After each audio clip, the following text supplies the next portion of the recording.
কিন্তু সুখ কি আসলে? সুখ কি কোনো বস্তুর মধ্যে সীমাবদ্ধ? আপনি কখনো তাহাজ্জুদে লুটিয়ে পড়ে দেখেছেন সুখ কাকে বলে? আপনি কখনো 2 ঘন্টা একাধারে কোরআন তেলাওয়াত করে দেখেছেন সুখ কাকে বলে?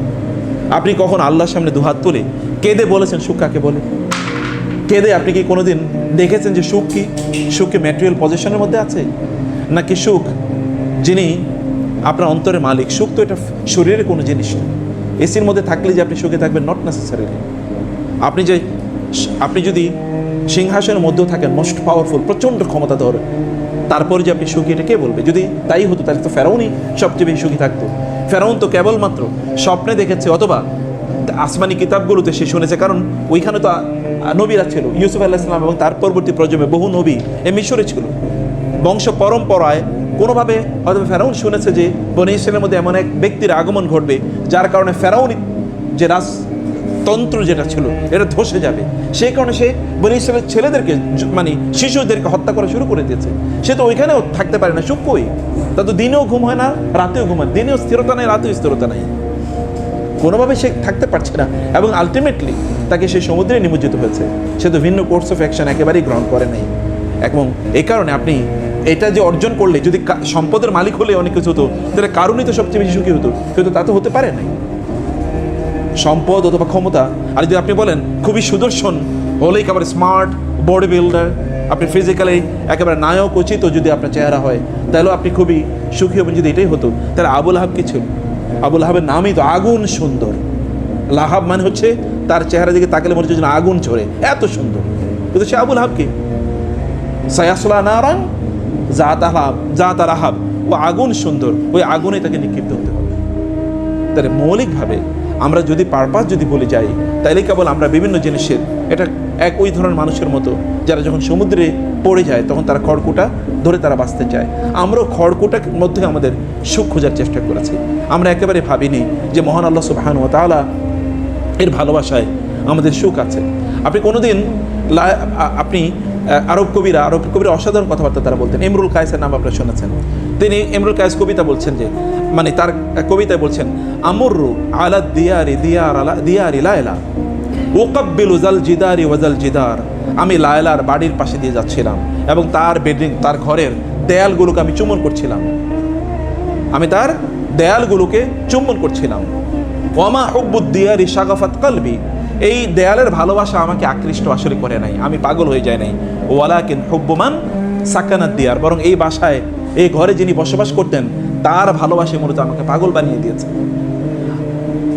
এখান থেকে আমি যদি আপনাদেরকে বলি, আল্লাহর ভালোবাসায় কি আপনাকে পাগল বানিয়েছে? আল্লাহকে আপনি কতটুকু ভালোবাসতে পেরেছেন বলেন তো? আল্লাহ সুবহানাহু ওয়া তাআলা তিনি বলেছেন যে সকল ব্যক্তিরা আমার প্রত্যাশা, রাসূল সাল্লাল্লাহু আলাইহি ওয়াসাল্লাম বলেছেন, মান আহাব্বা লিকা আল্লাহ আহাব্বাল্লাহু লিকাআহু। কেউ যদি আল্লাহর সাক্ষাৎ চায়, আল্লাহর সাক্ষাৎ সে ভালোবাসে, তাহলে আল্লাহ সুবহানাহু ওয়া তাআলা তার সাক্ষাতের অপেক্ষায় থাকেন। একবার চিন্তা করে দেখেছেন, আপনার রব, তিনি যিনি আপনাকে সৃষ্টি করেছেন, সব কিছু তিনি বানিয়েছেন, তিনি আপনার জন্য সাক্ষাতের অপেক্ষায় আছেন যে কখন আমার ওই বান্দা আসবে, কখন ওর সাথে আমার সাক্ষাৎ হবে। তিনি ভাবছেন, ফামান কানা ইয়ারজু লিকা রাব্বিহি ফালইআমাল আমালান সালিহা ওয়ালা ইউশরিক বিইবাদাতি রাব্বিহি আহাদা। আপনার রব আপনার সাক্ষাতের জন্য অপেক্ষা করছেন। তিনি যখন আপনাকে তিনি দেখবেন, তখন তিনি আপনাকে বলবেন, আইনাল মুতাহাব্বুনা ফীহি, কারা আমাকে ভালোবাসতো, আমার জন্য অন্যদেরকে ভালোবাসতো, তাদেরকে আপনাকে তিনি ডাকবেন এবং আপনার রবকে আপনি দেখতে পাবেন। একবার ভাবেন তো, তাকে আপনি দেখতে পাবেন, আপনি তার দেখার প্রত্যাশায় আপনি আছেন। এই সুখ, এই শান্তি একজন মানুষ যদি অনুভব না করে, তাহলে তিনি কিভাবে জান্নাতের প্রত্যাশা করেন? আপনাকে তো দুনিয়ায় জান্নাতে উপলব্ধি করতে হবে আখিরাতের জান্নাতে যাওয়ার জন্য। দুনিয়ার জান্নাতকে কেউ উপলব্ধি না করলে কেউ আখিরাতের জান্নাত প্রত্যাশা করতে পারে, চিন্তাও করতে পারে। দুনিয়ার জান্নাত কোথায়? দুনিয়ার জান্নাত হচ্ছে যিনি দুনিয়াকে সৃষ্টি করেছেন তার জিকিরে, তার ফিকিরে। একজন মুমিনের জীবন কেবল দুটি জিনিসের মধ্যে চলে, একটা হলো জিকরুল্লাহ, আর একটা হলো ফিকরু খালকিল্লাহ। আল্লাহ জিকির এবং আল্লাহ সুবহানাহু ওয়া তাআলা এর সৃষ্টির জিকির, আল্লাহ সুবহানাহু সৃষ্টির ফিকির। আল্লাহ সুবহানাহু ওয়া তাআলার সৃষ্টির দিকে তাকিয়ে, ইন্না জাআলনা মা আলাল আরদি জিনাতাল লাহা লিনাবলুয়াহুম আইয়ুহুম আহসানু আমালা ওয়া ইন্না লাজাইলুনা মা আলাইহা সাঈদান জুরুজা। আল্লাহ সুবহানাহু ওয়া তাআলা বলেছেন, এই পৃথিবীর আমি সব কিছু আসমান এবং জমিন যা আছে আমি খুবই সুন্দর করে সৃষ্টি করেছি, খুবই সুন্দর করে। কিন্তু এই সৌন্দর্যের দিকে তাকিয়ে আপনি কাকে খোঁজেন? এই সৌন্দর্যের দিকে তাকিয়ে আপনি কি স্রষ্টাই খুঁজেছেন? যিনি এত সুন্দর করে সৃষ্টি করলেন তিনি কত সুন্দর, তিনি কত সুন্দর হতে পারেন, সেই তাকে কি আমরা এর মধ্যে খুঁজে পেয়েছি কিনা? এই কারণে আল্লাহ সুবহানাহু ওয়া তাআলা বলেছেন যে একদল লোক তারা ইন্না ফি খালকিস সামাওয়াতি ওয়াল আরদ লা আয়াতিন লিউলিল আলবাব আল্লাযীনা ইয়াযকুরুনা আল্লাহা কিয়ামান ওয়া কুউদান ওয়া আলা জুনুবিহিম ওয়া ইয়াতাফাক্কারুনা ফি খালকিস সামাওয়াতি ওয়াল আরদি রাব্বানা মা খালাকতা হাযা বাতিলান সুবহানাকা ফাকিনা আযাবান নার। দেখেন তো আপনি আয়াতের একটা অংশে আল্লাহ তাআলা বললেন আসমান এবং জমিনের দিকে তাকায় এবং তাকিয়ে সে বলে মা খালাকতা হাযা বাতিলা, আল্লাহ এমনি আপনি এগুলো বানান নাই। আপনি ওগুলোর ব্যাপারে বলছেন আল্লাহ এমনি আপনি ওগুলো বানান নাই, তাহলে আপনি কেমনি মনে করেন যে আপনাকে আল্লাহ তাআলা এমনি বানিয়েছেন? আপনি কিভাবে মনে করেন? ওগুলো তো আল্লাহ এমনিতে সৃষ্টি করেন নাই। সেই উপলব্ধি যখন একজন মানুষের হয় এবং তখন তিনি বলেন সুবহানাক, আল্লাহ আপনার যথাযথভাবে। সুবহানা মানে কি? What is the meaning of সুবহানা? সুবহান মানে হচ্ছে আল্লাহ সুবহানাহু ওয়া তাআলা সকল অপূর্ণাঙ্গ থেকে আল্লাহ তাআলা মুক্ত। আল্লাহ সুবহানাহু ওয়া তাআলা কোনো ডিফেকশন নাই, কোনো ডিফেক্ট নাই, কোনো ইমপারফেকশন নাই, কোনো উইকনেস নাই। আল্লাহ সুবহানাহু ওয়া তাআলা has not created anything without any purpose. এইটা যখন আপনি ওইদিকে তাকিয়ে যখন এই উপলব্ধি আপনার তৈরি হয় তখন আপনি বলেন ফাকিনা আযাবান নার, আল্লাহ করতে পারি নাই, আপনার যথাযথ দায়িত্ব পালন করতে পারি নাই, আপনার হক আদায় করতে পারি নাই, ফাকিনা আযাবান নার, আপনি আমাদেরকে আযাব থেকে রক্ষা করুন, আপনি আমাকে শাস্তি জাহান্নামের শাস্তি থেকে আপনি আমাদেরকে রক্ষা করুন। এই অনুভূতি তখন আপনার মধ্যে তৈরি হয়। প্রিয় ভাইরা বোনেরা, আপনি আল্লাহ সুবহানাহু ওয়া তাআলার ইবাদত করে আল্লাহ সুবহানাহু ওয়া তাআলাকে সন্তুষ্ট করবেন। Not you are in this position. আমরা আল্লাহর ইবাদত করে আল্লাহকে সন্তুষ্ট করতে পারবো না। গুনাহ মানুষ করবেই, কুল্লু বানি আদম খাত্তা, মানুষ গুনাহ করেই। কিন্তু মানুষ ওই মানুষই তারা শ্রেষ্ঠ যারা গুনার পরে আল্লাহর কাছে কি করে? তওবা করে। তওবা তো আপনার জন্য এটা এক ধরনের ডিটারজেন্ট, এটা ইস্তেগফার একটা ডিটারজেন্ট, এটা আপনার সকল গুনাহগুলো মুছে আপনাকে পাক সাফ পবিত্র করে দেয়। আপনি কত গুনাহ করবেন? রাসূল সাল্লাল্লাহু আলাইহি ওয়াসাল্লাম কি বলেন নাই? আল্লাহ তাআলা বলেছেন হে বানি আদম, তুমি যদি গুনাহ করতে করতে আসমান জমিন সব ভর্তি করে দাও এবং অতঃপর তুমি আমার কাছে তওবা করে ইস্তেগফার করো, তাহলে আসমান এবং জমিন ভর্তি দিয়ে মাগফিরাত দিয়ে ক্ষমা দিয়ে আমি তোমার সকল গুনাহ ক্ষমা করে দেবো। আপনার রব তো এরকম বলেছেন। হয়তো আপনি ইস্তেগফার করে আপনার রবের কাছে আপনার যে ইমপারফেকশন আছে, আমাদের যে দুর্বলতা আছে, আমাদের যে গুণ আছে, আমরা যে তার দেয়া লক্ষ্য অনুসারে জীবন যাপন করতে পারি না, এটা কিন্তু আমরা তার কাছে ক্ষমা চেয়ে আল্লাহ সুবহানাহু ওয়া তাআলার প্রিয় ভাজন আমরা হতে পারি। আল্লাহর জিকিরের মাধ্যমে আল্লাহর পক্ষ থেকে আপনার যে তমানিনা প্রশান্তি, এটি কিন্তু আপনি অর্জন করতে পারেন। আপনার পিতা ইব্রাহিম আলাইহিস সালাতু ওয়াস সালাম তিনি আল্লাহ সুবহানাহু ওয়া তাআলাকে বলেছিলেন যে আল্লাহ আরিনি কাইফা তুহিল মাউত, আপনি আমাকে দেখান কিভাবে আপনি মৃতকে পুনর্জীবিত করবেন। ইব্রাহিম ইসলামকে আল্লাহ কি বলেন নাই তুমি কি আওয়ালাম তুমিন, তুমি কি ঈমান আনো নাই, তুমি কি বিশ্বাস করো নাই? তিনি বলেছে ক্বালা বালা ওয়ালাকিন লিয়াতমাইন্না কলবি, আল্লাহ আমার অন্তর আমি আরো প্রশান্ত করতে চাই, আমার অন্তরে আরো শান্তি আসুক, আপনার জিকিরে আমার আরো অন্তরে শান্তি আসুক। ইব্রাহিম আলাইহিস সালাম যিনি আল্লাহ সুবহানাহু ওয়া তাআলাকে খুঁজে পাওয়ার শ্রেষ্ঠতম পদ্ধতি তিনি আমাদেরকে দেখিয়ে দিয়েছেন এবং এই কারণে আল্লাহ তাআলা তিনি তাকে আল্লাহ তাআলা ইব্রাহিম আলাইহিস সালামকে আমাদের পিতা বানিয়ে দিয়েছেন, মুসলিম উম্মার পিতা। হুয়া সাম্মাকুমুল মুসলিমিন, তিনি তোমাদের নাম রেখেছেন মুসলিম। এবং মিল্লাত আবিকুম ইব্রাহিম, তোমাদের বাবা ইব্রাহিম তার জীবন আদর্শ হলো এইটা, এই জীবন আদর্শে তোমাদের চলা দরকার। ইব্রাহিম আলাইহিস সালাতু ওয়াস সালাম তিনি আত্মার স্যাটিসফ্যাকশন খুঁজেছেন। ইয়া আইয়াতুহান নাফসুল মুতমাইন্নাহ ইরজিই ইলা রাব্বিকি রাদিয়াতাম মারদিয়া ফাদখুলি ফি ইবাদি ওয়াদখুলি জান্নাতি। আপনি আল্লাহ সুবহানাহু ওয়া তাআলা কখন আপনাকে বলবে হে প্রশান্ত আত্মা তুমি আমার দিকে এগিয়ে আসো, ইরজিই ইলা রাব্বিকি রাদিয়া, তোমার রবের কাছে তুমি আসো, রাদিয়াতাম মারদিয়া, তুমি তোমার রবের প্রতি সন্তুষ্ট, তোমার রব তোমার প্রতি সন্তুষ্ট। আপনার রবের প্রতি আপনার সন্তুষ্টিকে আপনি প্রকাশ করতে পেরেছেন? যখন এক ব্যক্তি বাইতুল্লাহ চারপাশে তাওয়াফ করছিলেন এবং তিনি বলছেন আল্লাহ হাল রাদিতা আননি, হে আল্লাহ আপনি কি আমার ব্যাপারে সন্তুষ্ট? তখন ওমর রাদিয়াল্লাহু তাআলা বললেন হে লোক এদিকে আসো, তুমি যে বলছো আল্লাহ তোমার ব্যাপারে সন্তুষ্ট কিনা, তুমি কি আল্লাহর ব্যাপারে সন্তুষ্ট? তুমি কি আল্লাহর ব্যাপারে সন্তুষ্ট? বলে যে আমি তো বুঝিনি আমি আল্লাহর ব্যাপারে সন্তুষ্ট কিনা। বলে তোমাকে আল্লাহ যে অবস্থায় রেখেছেন যেভাবে রেখেছেন তুমি কি বলছো আলহামদুলিল্লাহ আলা কুল্লি হাল, আমি সকল অবস্থায় আল্লাহর প্রতি সন্তুষ্ট। তুমি কি এটি কখন উপলব্ধি করেছো? তুমি আল্লাহর ব্যাপারে সন্তুষ্ট আগে হও, অতঃপর আল্লাহ তাআলা তোমার ব্যাপারে সন্তুষ্ট হবেন। প্রিয় ভাইরা, আল্লাহ সুবহানাহু ওয়া তাআলাকে আপনার অন্তরে ধারণ করা দরকার। আল্লাহ সুবহানাহু ওয়া তাআলা তিনি আপনার অন্তরের দিকে তাকান, তিনি আপনার কাজের দিকে তাকান না। আপনার ইবাদতের মাত্রা কত বেশি এটার দিকে আল্লাহ তাআলা তাকান না। সাহাবায়ে কেরামদের ইবাদত, আমরা তো রাসূলের ইবাদতগুলি করি, তিনি আমাদের চেয়ে বেশি ইবাদত করেছেন বটে, কিন্তু তার ইবাদত এবং আমাদের ইবাদতের মধ্যে মৌলিক পার্থক্য তো কোয়ালিটিগত। সাহাবায়ে কেরাম ইবাদতের মধ্যে আমাদের ইবাদতের মৌলিক পার্থক্য তো কোয়ালিটিগত। তারা নামাজে দাঁড়ালে তাদের শরীরে যদি তীর বিদ্ধ হতো, এগুলো খোলা হতো, তারপরে তারা উপলব্ধি করতে পারতেন না। আর আমরা 2 রাকাত নামাজের প্রথম রাকাতে কি পড়ি, সেটাই দ্বিতীয় রাকাতে আমাদের মনে থাকে না। আপনি সুখ পাবেন কোত্থেকে, প্রশান্তি পাবেন কোত্থেকে? মানে আমাদের মৌলিক সমস্যা হলো যে আমরা তো পারপাস বুঝি না, কেন আছি, কি উদ্দেশ্যে আছি। আপনি যখন ঘর থেকে নামেন তখন আপনি কি উদ্দেশ্যে নেমেছেন বলেন? আপনি যদি ওই উদ্দেশ্যে, আপনি যখন নামাজে যান, মসজিদে যান, তখন যদি আপনার এই অবস্থা থাকে যে আমি আমার রবকে স্মরণ করতে যাচ্ছি, কেন 5 ওয়াক্ত নামাজ তিনি আমাদের জন্য ফরজ করেছেন? কেন আপনার রাসূল এই কথা কি বলেন নাই? ও জুইলাত কুররাতু আইনি ফিস সালাহ, আমার অন্তরের শান্তি, আমার চোখের প্রশান্তি নামাজের মধ্যে আছে। তার মনটা যখন খারাপ হয়ে যেত তখন তিনি কি বেলালকে বলতেন না যে বেলাল তুমি নামাজের ব্যবস্থা করো, আরিহনা বিহা আকিমিস সালাত আরিহনা বিহা, না বেলাল তুমি নামাজের ব্যবস্থা করো, আমার অন্তরটা একটু শান্ত করা দরকার। আল্লাহ কি তার রাসূলকে বলেন নাই যে আপনি জানেন ওয়ালাকাদ ইয়ালামু ওয়ালাকাদ না'লামু আন্নাকা ইয়াদিকু সাদরুকা বিমা ইয়াকুলুন ফাসাব্বিহ বিসমি রাব্বিকা ওয়া কুম মিনাস সাজিদিন ওয়াবুদ রাব্বাকা হাত্তা ইয়াতিয়াকাল ইয়াকিন। আমি জানি ওদের কথা আপনার মনটা খুব খারাপ করে দেয়, ওদের কথা আপনার অন্তরকে খারাপ করে দিয়েছে, আপনার মনটা খারাপ করে দিয়েছে। এই কারণে আপনি নামাজে দাঁড়িয়ে যান, আপনি আমার তাসবিহ পড়ুন, এবং এর কারণে আপনার অন্তর ভালো হয়ে যাবে। রাসূলুল্লাহ সাল্লাল্লাহু আলাইহি ওয়াসাল্লামের জন্য আমুল হুজুন, যেটি তার জন্য দুঃখের বছর, ইয়ার অফ স্যাডনেস, সেই ইয়ার অফ স্যাডনেসে আল্লাহ তাআলা তাকে তার সাক্ষাতে নিয়ে গিয়েছেন। গিফট দিয়েছেন কি? গিফট দিয়েছেন কি? সালাত। তার মানে সালাতের মধ্যে প্রশান্তি আছে, আপনি কষ্ট দুঃখ সব ভুলে যাবেন নামাজের জন্য। 5 বার আপনার রব তিনি আপনাকে ডেকে নেন তার সাক্ষাতে, আপনি তার স্মরণ করলে আপনার সকল কষ্ট দূর হয়ে যায়। আপনি 5 বার পৃথিবীর কোনো প্রেসিডেন্টের কাছে যদি যাওয়ার সুযোগ পান, তাহলে আপনি চিন্তা করে দেখেন তো কি হতে পারে।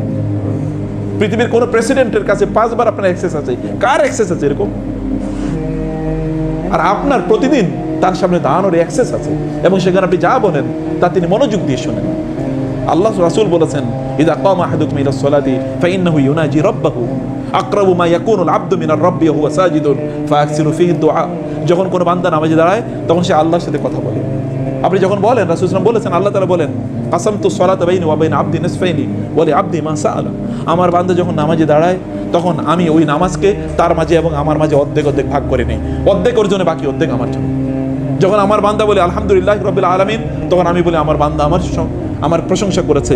যখন বলে আর রহমানির রহিম মালিক ইয়াউমিদ্দিন, তখন আমি বলি আমার বান্দা আমার বন্দেগী করেছে, আমার স্তুতি জ্ঞাপন করেছে। যখন আমার বান্দা বলে ইয়াকা না'বুদু ওয়া ইয়াকা নাস্তাইন, তখন আমি বলি প্রথম অংশ আমার জন্য, দ্বিতীয় অংশ আমার বান্দার জন্য। এরপর থেকে যখন সে বলতে থাকে ইহদিনাস সিরাতাল মুস্তাকিম একবার ওয়ালাদ দাল্লিন পর্যন্ত, তখন আমি বলি আমার বান্দা যা চায় আমি তাকে তাই দিয়ে দিলাম। এর তিনি বলেন না 5 ওয়াক্ত নামাজ তো আপনার জন্য, আপনার রবের দরবারে হাজিরা দেয়ারই কেবল না, আপনার রবের দরবারে আপনার সব কিছু পাওয়ার এবং চাওয়ার সে অবস্থা। আপনি মনে করেন আপনার রাসূল সাল্লাল্লাহু আলাইহি ওয়াসাল্লাম তিনি গরিব ছিলেন? নো, তার সম্পদের প্রাচুর্য ছিল, কিন্তু এই সম্পদ তিনি কি করেছেন কি? রাসূলুল্লাহ সাল্লাল্লাহু আলাইহি ওয়াসাল্লাম সম্পদ, আমাদের জীবনটা এতটা আত্মকেন্দ্রিক, আমরা কেবল সম্পদ উপার্জন করি আমার নিজের জন্য, আমার পরিবারের জন্য, অথবা আমার ছেলে মেয়েদের জন্য। এর বাইরে কোনো কিছু নাই, এর বাইরে কোনো চিন্তা নেই।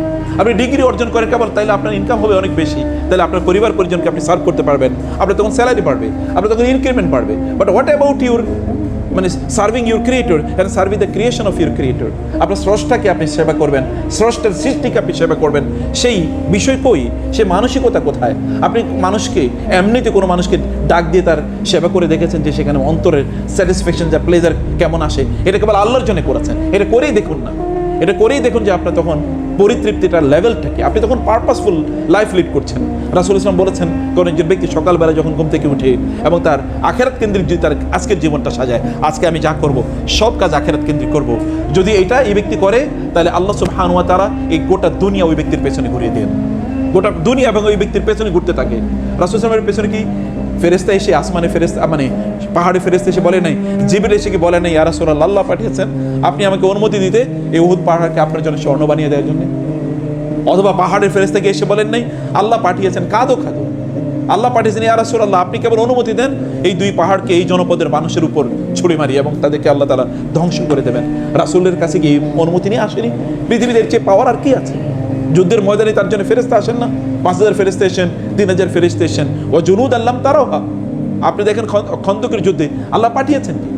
আল্লাহ তো পাঠিয়েছেন কেবলমাত্র রিহ, বাতাস দিয়ে আল্লাহ সুবহানাহু ওয়া তাআলা নাস্তানাবুদ করে দিয়েছেন তাদেরকে, কারণ তাদের পারপাস ছিল আল্লাহ সুবহানাহু ওয়া তাআলা, লক্ষ্য ছিল আল্লাহর। সুলাইমান আলাইহিস সালাতু ওয়াস সালাম তিনি যুদ্ধে যাবেন, যুদ্ধের জন্য 10,000 ঘোড়া প্রস্তুত করেছেন, কিন্তু আল্লাহর জিকির মানে কেবল আসরের নামাজ পড়তে পারেন নাই, এই কারণে 10,000 ঘোড়াকে তিনি জবাই করে ফেলেছেন। এই ঘোড়া আমার দরকার নাই, আমার রবের আমি ইবাদত করতে পারলাম না, আমার এটা আমাকে আল্লাহর ইবাদত থেকে, আল্লাহর জিকির থেকে, কোরআনের সূরাতুস সাদে আছে যে আমার রবে আন যিকরি রব্বি হাত্তা তাওয়ারাত বিল হিজাব, এটা আমাকে আমার রবের জিকির থেকে একটু কিছুক্ষণের জন্য বিরত রেখেছে। এরপরে তিনি এগুলোকে জবাই করে ফেললেন। আল্লাহ তাআলা বললেন, সুলাইমান তুমি যেহেতু ঘোড়াকে আমার পথে জিহাদ করবে, আমার দিনকে প্রতিষ্ঠা করবে, এই জন্য তুমি ঘোড়ার ব্যবহার করতে চেয়েছিলে, কিন্তু এই ঘোড়া তোমাকে কিছুক্ষণের জন্য আমার স্মরণ থেকে বিরত রেখেছিলে, এই কারণে তুমি ঘোড়াকে জবাই করে দিয়েছো। এখন আর ঘোড়া দিয়ে তোমার যুদ্ধ করা লাগবে না, এখন তুমি যুদ্ধ করার জন্য বাতাস ব্যবহার করতে পারো, এখন তুমি যুদ্ধ করার জন্য যুদ্ধ করার জন্য এখন জিনকে ব্যবহার করতে পারো, তোমাকে সকল প্রপার্টি ওউতিতু মিন কুল্লি শাই। তিনি বলেছেন যে আমাকে আল্লাহ সুবহানাহু ওয়া তাআলা সব কিছু দিয়েছেন, সব ক্ষমতা আল্লাহ সুবহানাহু ওয়া তাআলা প্রদান করেছেন। সম্মানিত ভাইরা, আপনি যখন ঘর থেকে সকালবেলা বের হন, তখন আপনি কেন বের হচ্ছেন? আপনি তো নিটোরে আসেন, কেন আসছেন আপনি? আপনার লক্ষ্য উদ্দেশ্য কি? কেবল কয়টা ইনকাম করা? ইনকাম করার জন্য কি এরকম জায়গায় আসা লাগে? ইনকাম করার জন্য কি এয়ার কন্ডিশনার রুমে থাকা লাগে? ইনকাম করা কি এত দূরে আসা লাগে? না, আসা লাগে না। আপনাকে নিশ্চয়ই এগুলো প্রত্যেকটার পেছনে একটা নির্দিষ্ট বড় একটা লক্ষ্য আছে। আল্লাহ আপনাকে পাঠিয়েছেন বিশাল একটা বড় দায়িত্ব, যেটা ইস্তিখলাফ, লাস্তাখলিফান্নাহুম ফিল আরদি কামা ইস্তাখলাফাল্লাযিনা মিন ক্বাবলিকুম। আল্লাহ সুবহানাহু ওয়া তাআলা আপনাদেরকে এই জমিনে দায়িত্ব দিয়েছেন। আমরা কেবলমাত্র খাই, দাই এবং ঘুমাই, আমাদের জীবনটা যেন এমন না হয়ে যায়। তাহলে আমাদের জীবনের সাথে প্রাণীর জীবন পার্থক্য কি বলেন? এই যে পশু পাখির জীবনের মধ্যে জঙ্গলে যে প্রাণীগুলো বসবাস করে, বা গরু ছাগল যদি আমি আরও এই ল্যাঙ্গুয়েজে বলি, এদের মধ্যে পার্থক্য, ওরা তো খায়, দেয় এবং ঘুমায়, এবং আমাদেরকে কেবল খাওয়া দাওয়া এবং ঘুমানো, এটুকু কেবল আমাদের কাজ। ওদের একটা স্কিল আছে, সেই স্কিলটা হয়তো বা হিউম্যান স্কিল না বটে, কিন্তু তার জন্য তো স্কিল আছে। তাহলে আমার এবং তার মধ্যে পার্থক্য কি? আমাদের একটা গ্রেটার পারপাস আছে আমার জীবনে, ওর কোনো পারপাস নাই, ওর কোনো জবাবদিহিতা নেই। কারণে পারপাস যেহেতু নাই, জবাবদিহিতা নাই। আপনার পারপাস আছে, এবং for every action and reaction আপনাকে অবশ্যই জবাবদিহিতা করতে আসতে হবে। ফামান ইয়ামাল মিসকালা যাররাতিন খায়রান ইয়ারা ওয়া মান ইয়ামাল মিসকালা যাররাতিন শাররান ইয়ারা। প্রত্যেকটি মুহূর্তে আপনি আল্লাহ সুবহানাহু ওয়া তাআলা কেন আপনাকে সৃষ্টি করেছেন, এবং আপনি যে কাজটি করছেন সেই কাজটি আপনি কেন করছেন, এই জিনিসটি আপনার নিজকে আপনি জিজ্ঞাসা করা দরকার। এটা যদি আপনি জিজ্ঞেস করতে পারেন, তাহলে আপনি দেখবেন আপনি কেন খাচ্ছেন। ওমর রাদিয়াল্লাহু বলতেন যে যখন তিনি খেতেন তখন তিনি বলতেন, লিমা তাক আকালতা ইয়া ওমর, আমর তুমি কেন খাচ্ছ, তুমি খাচ্ছ কেন? এই কারণে তিনি খাবারের ব্যাপারে তিনি জিজ্ঞেস করতেন, এবং এই কারণে তিনি একবার তার ছেলেকে আব্দুল্লাহ ইবনে ওমরকে তিনি দেখলেন, আব্দুল্লাহ ইবনে ওমর যাচ্ছেন, কোথায় যাচ্ছ? বাজার যাচ্ছে। কি কারণে? মাংস কেনার জন্য। কেন? বলে খাবো, একটু মনে চেয়েছে। তার মানে কি, তোমাদের যখন মনে চায়, যাই মনে চায় তাই করো, তোমার যা মনে চায় তা করো। এটা কি আল্লাহ চান নাকি চান না, এটাকে জিজ্ঞেস করো নি? ওমর রাদিয়াল্লাহু বাজারে গিয়ে দেখলেন সবচেয়ে নদুস একটা কি উট বাজারে বিক্রি হচ্ছে। বলে উটটা কার? বলে আব্দুল্লাহ। কোন আব্দুল্লাহ? আপনার ছেলে আব্দুল্লাহ ইবনে ওমর, আমিরুল মুমিনের ছেলে। লোকেরা বলছে এটা আমিরুল মুমিনের ছেলে, আব্দুল্লাহকে ডাকো। আব্দুল্লাহ, এই ওটা তো তাজা কেন? সবার চেয়ে বেশি তাজা এটা। বলে বাবা, এটা তো আমার উট, আমি এটা খুব যত্ন করি। তুমি এটা কবে কিনেছো? বলে এটা আমি অনেক আগে কিনেছি, এবং তারপরে আমি যত্ন করি, এটাকে বিক্রি করে দাও, এবং যেই টাকা দিয়ে তুমি কিনেছিলে ওই টাকা রেখে বাকিটা তুমি বাইতুল মাল এটা দিয়ে দেবে। বলে বাবা, এটা তো আমার। বলে না, এমনকি হয় নাই, এমনকি হতে পারে না যে তুমি যখন এটা কিনেছো, কেনার পরে এটাকে যখন তুমি চারণভূমিতে পাঠিয়েছিলে, তখন লোকেরা বলেছে ওটা তো পাবলিক চারণভূমি, সাধারণ মানুষের। তখন হতে পারে যে লোকেরা বলেছে আমিরুল মোমেনের ওট, আমিরুল মোমেনের ছেলের ওট, অতএব তারা হয়তো বা সবচেয়ে ভালো ঘাসের জায়গাটা বা খাবারের জায়গাটা ছেড়ে দিয়েছিল। এরকম কি এটা হতে পারে না? এমন হতে পারে, সম্ভাবনা আছে। অতএব মানুষের কিছু সম্পদের কিছু তুমি বা পাবলিক প্রপার্টি কিছু তুমি একটু বেশি গ্রহণ করেছো, এই কারণে এটি তুমি গ্রহণ করা তোমার জন্য জায়েজ হবে না। তুমি এটা বিক্রি করে দাও, যেই টাকা দিয়ে তুমি এটা কিনেছো ওইটাই তোমার ক্যাপিটাল, এর বাইরে তুমি 1 পয়সা নিতে পারো, বাকিটা তুমি আল্লাহ রাস্তায় দান করে দাও। এটা কেমন মানুষের? এটা জানতে যে তাদের পারপাস কি, এদের পারপাস কি। এখন আপনি এবং আমি মনে করি যে আমি যেহেতু অনেক বেশি জ্ঞান অর্জন করেছি, অনেক বেশি ডিগ্রি অর্জন করেছি, আমার স্যালারি বেশি হতে পারে, হতেই হবে, আমার গাড়িটা একটু বড় হবে, আমার বাসাটা একটু বড় হবে, অন্যদের কম থাকবো, তার প্রতি আমার কোনো কনসার্ন নেই, তার কোনো আমার টেনশন নেই। আপনার অনেক টাকা আছে, আপনার আত্মীয়স্বজনের তাদের না খেয়ে তারা থাকছে, আপনি কি জীবন যাপন করছেন? এটা কি ওই রকম অ্যানিমালের মতো জীবন যাপন না? সাহাবায়ে কেরাম রাদিয়াল্লাহু তাআলা আনহুম তারা বলতেন, আমাদের সম্পদে অন্য মুসলমান ভাইদের অধিকার আমাদের চেয়ে কম, এটা আমরা কোনোদিন ভাবতাম না। আমাদের সম্পদে অন্য মুসলমানদের ভাইদের অধিকার আমাদের চেয়ে কম, এটা কোনোদিন ভাবতাম না। আল্লাহ সুবহানাহু বলেছেন, ওয়ায়ুসিরুনা আলা আনফুসিহিম ওয়ালাউ কানা বিহিম খাসাসা। খাসাসা মানে কি? খাসাসা মানে হচ্ছে এমন ক্ষুধা যে ক্ষুধার কারণে তিনি দাঁড়িয়ে থাকতে পারেন না। এইরকম ক্ষুধা সত্ত্বেও তারা তাদের খাবারে অন্যদেরকে প্রাধান্য দিতেন। এবং তাই কি ঘটে নাই? আপনারা জানেন, রাসূল সাল্লাল্লাহু আলাইহি ওয়াসাল্লামের কাছে মেহমান আসলো, রাসূল বললেন আমার এই মেহমান কে নেবে? একজন সাহাবী নিয়ে গেলেন, তার স্ত্রীকে বললেন যে রাসূলের মেহমান নিয়ে এসেছি, খাবার আছে কিনা? বলে খাবার নাই, অল্প একটু আছে আপনার জন্য। ঠিক আছে, এটা মেহমানদেরকে দিয়ে দাও, আমার বাচ্চাদেরকে ঘুম পাড়িয়ে দাও। বাচ্চারা কি খাবে? ওদেরকে ঘুম পাড়িয়ে দাও, মেহমানকে খাবার দাও।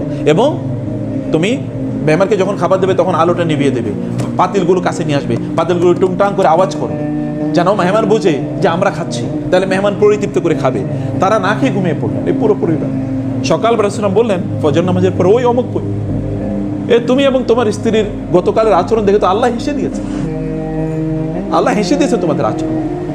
আল্লাহ সুবহানাহু ওয়া তাআলা তাদের ব্যাপারে বলবেন না রাদিয়াল্লাহু আনহুম ওয়া রাদু আন? তাদের ব্যাপারে না বলে কার ব্যাপারে বলবেন? রুহামাউ বাইনাহুম, তাদের নিজের মধ্যে তারা কি পরস্পরের প্রতি রহম ছিল।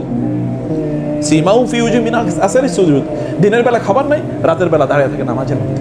এটা কেমন জাতি, কেমন কমিউনিটি, এটা কেমন কমিউনিটি? এটা তো মানুষ। আমি কিন্তু কোনো জিনের আলোচনা করছি না আপনাদের সামনে, আমি নবীদের। এরাও রক্ত মাংসে গড়া মানুষ, তাদেরও প্রয়োজন ছিল, তাদেরও ফ্যামিলি ছিল, তাদেরও বাচ্চারা কাঁদতো, এবং তাদেরও কি যুদ্ধের ময়দানে গিয়ে তারাও আহত হয়েছে, নিহত হয়েছে। এমন একেবারে human being with blood and flash, রক্ত মাংসের মানুষ তারা, কিন্তু তারা পারপাস বুঝেছে। রাসূল সাল্লাল্লাহু তাদেরকে বুঝিয়েছেন যে তারা কেন এই পৃথিবীতে আছে। প্রিয় ভাইরা, এই পৃথিবীতে ইস্তেখলাফের একটা দায়িত্ব যেমন আছে, আপনাদের ইস্তেনশায়ের দায়িত্ব আছে। আমরা মুসলমানরা কেমন খাই দায় ফুর্তি করে জাতিতে পরিণত হয়েছে। মানবতার জন্য আমাদের পূর্বপুরুষদের অনেক কিছু ছিল, কিন্তু আমাদের কি আছে বলেন? মানব জাতির জন্য আমরা কি করেছি? এই ফ্যানের নিচে আছে, এটাও অমুসলমানদের তৈরি। এসির নিচে আছে, তাও মুসলমানদের তৈরি। ক্যামেরা, তাও মুসলমানদের তৈরি। আপনার মোবাইল, তাও অমুসলমানদের তৈরি। সব ওরাই তৈরি করছে, এবং এগুলো দিয়ে আমরা এখন ওগুলোর মধ্যে আমরা নিমজ্জিত হয়ে আছি। আমরা মানবতার জন্য করছি কি? মানবের জন্য, মানব জাতির জন্য আমরা কি করছি, বা নিজেদের জন্য কি করছি? আপনি আপনার প্রতি কেন জুলুম করছেন? আপনি কি আপনার প্রতি জুলুম করছেন না? মনে হয় অবশ্যই জুলুম করছেন। একজন ব্যক্তি, কোরআনে কি আল্লাহ তাআলা বলেন নাই যে ব্যক্তি এটা করছে সে ফাকাদ যালামা নাফসাহু, সে তার নিজের উপর জুলুম করেছে। যে হে লোকেরা, লা তাযলিমুনা আনফুসাকুম, তোমরা তোমাদের নিজেদের উপর জুলুম করো না।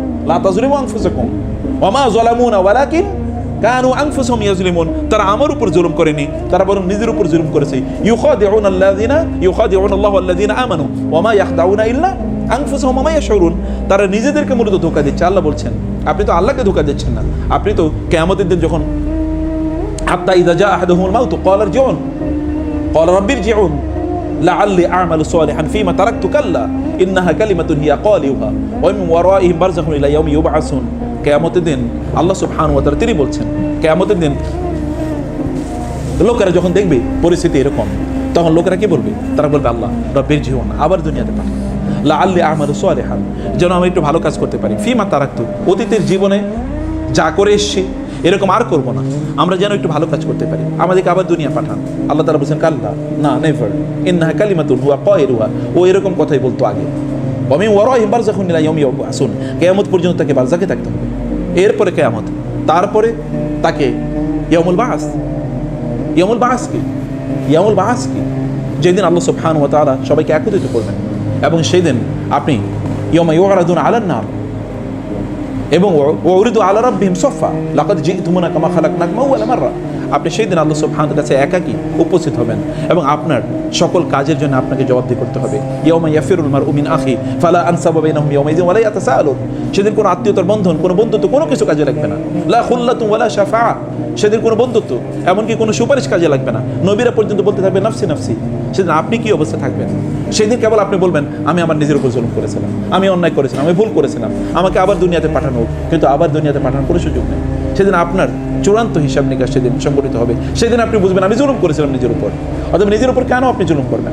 যে ব্যক্তি অন্যায় করে সে কার উপর জুলুম করে? যারা এতদিন মানুষের উপর অন্যায় করেছিল তারা কার উপর জুলুম করেছে? তারা নিজের উপর জুলুম করেছে। এখন তারা নিজেরা কোথায়? যারা এত ক্ষমতাশালী ছিল তারা কই? ফেরাউন কি তার নিজের উপর জুলুম করে নাই? ও লোহিত সাগরে নিমজ্জিত হয়েছে তার অপরাধে। না সে কেন? সে তো মিশরের সম্রাটই থাকতে পারে। সে তো বলতে পারতো বনী ইসরাইলের সাথে আমি উত্তম আচরণ করবো, তাদের প্রতি জুলুম করবো না, তাহলে সে সেখানে সম্রাট হিসেবে থাকতে পারে। আবু জাহালকে কেন মারা যেতে হবে? আবু লাহাবরা কেন তাদেরকে আগুনে জ্বলতে হবে? তাদের তো উতবা সাহেবাকে কেন ওই কালিব, ওই যে কূপের মধ্যে তাদেরকে মৃত অবস্থায় নিক্ষিপ্ত হতে হবে? কোনো কারণ ছিল না। তাদের নিজের উপর তারা জুলুম করেছে। আমরাও আমাদের নিজের উপর জুলুম করে যাই। যখন অন্যায় করি, আল্লাহর পথ থেকে বিচ্যুত হই, তখন সত্যিকার অর্থে আমাদের নিজের উপর আমরা জুলুম করি, আমরা অন্যায় করি, আমাদের নিজেকে আমরা আগুনের মুখোমুখি করি। এই আগুন, এই জাহান্নামের আগুনকে আপনি কি মনে করছেন? আমরা কি মনে করছি? এটা কি সাধারণ কোনো জিনিস যেটা আমাকে জ্বালিয়ে দেবে? আল্লাহ সুবহানাহু ওয়া তাআলা বলেছেন সেদিন অবস্থা হবে এরকম যে যখন এই চামড়াগুলো জ্বলে যাবে তখন এর পেছন থেকে আবার নতুন করে চামড়া গজাবে। যে লিয়াজুকুল আযাব, যেন তারা শাস্তির স্বাদ যেন তারা পেতে পারে। ফুদাল ইবনে আয়াজ রাহিমাহুল্লাহ তিনি যাচ্ছিলেন, এক লোকের জিজ্ঞেস করলেন যে তোমার বয়স কত? বলে 60 বছর। বলে তুমি গত 60 বছর পর্যন্ত আল্লাহর রাস্তায় তুমি দৌড়াচ্ছ? 60 বছর পর্যন্ত আল্লাহর রাস্তায়, আল্লাহর পথে, আল্লাহর দিকে যাওয়ার জন্য তুমি দৌড়াচ্ছ? বলে ইয়া সুবহানাল্লাহ, শেখ আমি তো তাহলে কিছুই করি না, আমি তো বুঝি নাই 60 বছর কীভাবে কাটালাম, কী করলাম। তখন তিনি বললেন কোনো সমস্যা নাই, তুমি অতীতে যা করেছো সেগুলো ভুলে যাও, ভবিষ্যৎকালে তুমি সুন্দর করে চালাও, ইস্তেগফার করো, তাহলে তোমার ভবিষ্যতের কাজগুলো তোমার অতীতের কাজগুলোকে মুছে দেবে। ইন্নাল হাসানাত ইউযহিবনাস সাইয়্যাত যালিকা লিযিকরা লিযাকিরিন। এক সাহাবী এসে বলেন ইয়া রাসূলুল্লাহ, আমি তো অন্যায় করেছি। কি করেছি? আমি এক মহিলার, সুন্দরী মহিলার দেখে তাকে জাবড়ে ধরে তাকে চুমু দিয়ে দিয়েছি, আমি তো অন্যায় করেছি, আমি করবো কি? এর মধ্যে রাসূল বলে তোমার তো কোনো মাফ নাই। এমত অবস্থা তিনি কাঁদছিলেন। কিছুক্ষণ পরে আল্লাহ তাআলা কোরআন আয়াত নাযিল করে দিলেন, আকিমিস সালাতা তারফাইন নাহার ওয়া যুলাফা মিনাল লাইল ইন্নাল হাসানাতি ইউযহিবনাস সাইয়্যাত। তাকে বলেন সকাল এবং সন্ধ্যায় যেন তাই নামাজ আদায় করে, আল্লাহর কাছে ইস্তেগফার করে এবং সে যেন এখন থেকে ভালো কাজ করতে থাকে, তাহলে আল্লাহ তাআলা তার অতীতের গুনাহগুলো মাফ করে দেন।